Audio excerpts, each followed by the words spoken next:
We owe $70 trillion. I understand that, but to walk out a $4 trillion solution, which is basically just a way for the Democrats to avoid dealing with this until 2017. I'm not here to talk about plans to deal with this till 2017. I'm saying we've got a real problem, and I'm tired of Republicans and Democrats who either want Republicans who want to burn the place to the ground, and Democrats, with all due respect, who want to offer a plan that gets it through their end of their second term of their presidency, and then screws me and my kids when it's over. And until we do that, we have to deal with the extraction that is at foot. It is the reason the financial markets are behaving the way they're behaving. That is a mathematical fact. This is not some opinion. This is a mathematical fact.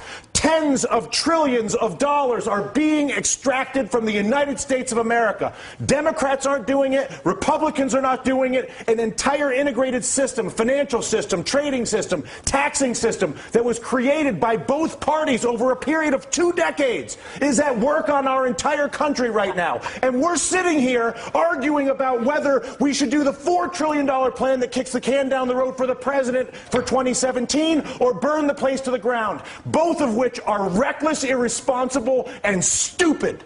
And the fact of the matter is, until we actually, and I'm sorry to lose my temper, but I tell you what, I've been coming on TV for 3 years doing this. And the fact of the matter is that there's a refusal on both the Democratic and the Republican side of the aisle to acknowledge the mathematical problem, which is that the United States of America is being extracted. It's being extracted through banking, it's being extracted through trade, and it's being extracted through taxation. And there's not a single politician that has stepped forward, Susan, to deal with this. But there's only one right now. The leader of the free world, whether you like it or not, the President of the United States is arguably one of the most powerful individuals we have out there. But and Susan, he's our what you're saying is exactly the point that Dylan is making. It's not about one guy. It's about all of them. No, I actually disagree. I think Dylan's saying it is about one guy. It is about one guy. What would you like him to do? I would like him to go to the people of the United States of America and say, people of the United States of America, your Congress is bought. Your Congress is incapable of making legislation on health care, banking, trade, or taxes, because if they do it, they will lose their political funding, and they won't do it. But I'm the President of the United States, and I won't have a country that is run by a bought Congress. So I'm not going to work with a bought Congress and try to be Mr. Big Guy. I'm working with the bought Congress.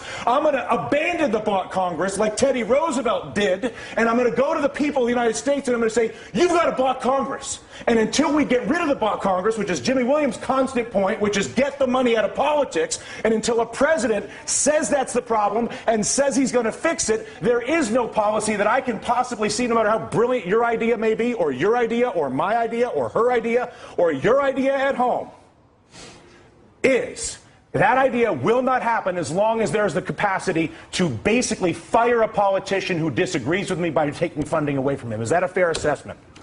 Money in politics is the root of all political evil. It is corruption at its worst.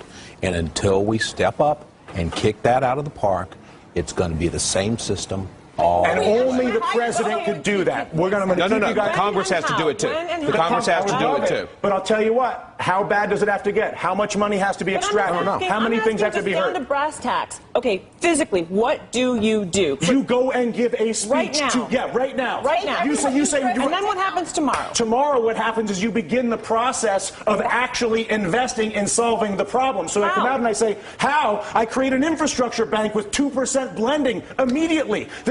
Once I explain to people the problem, once I explain to you have cancer, once you understand how screwed up your trade, tax, and banking policies are, believe me, you will have no issue when I incorporate an infrastructure bank that I fund with repatriated offshore money that I bring in and then use to create 2% direct lending to every business in America, because when you realize that the banking system is fully corrupt and defrauding us, and I come out and say that, which is what I want my president to do, that at that exact moment I say, you know what, we got a screwed up situation here, people. You all know it, and now what? I'm going to admit it. And as a result, not only have I admitted it, but we're going to begin the process of solving it like grown-ups. They did it in World War II. They did it after the Civil War. They did it in Latin America with the Brady bonds. We are not seeing it happen now. The panel stays a little more emotional than I anticipated getting at work this afternoon, but what am I going to do?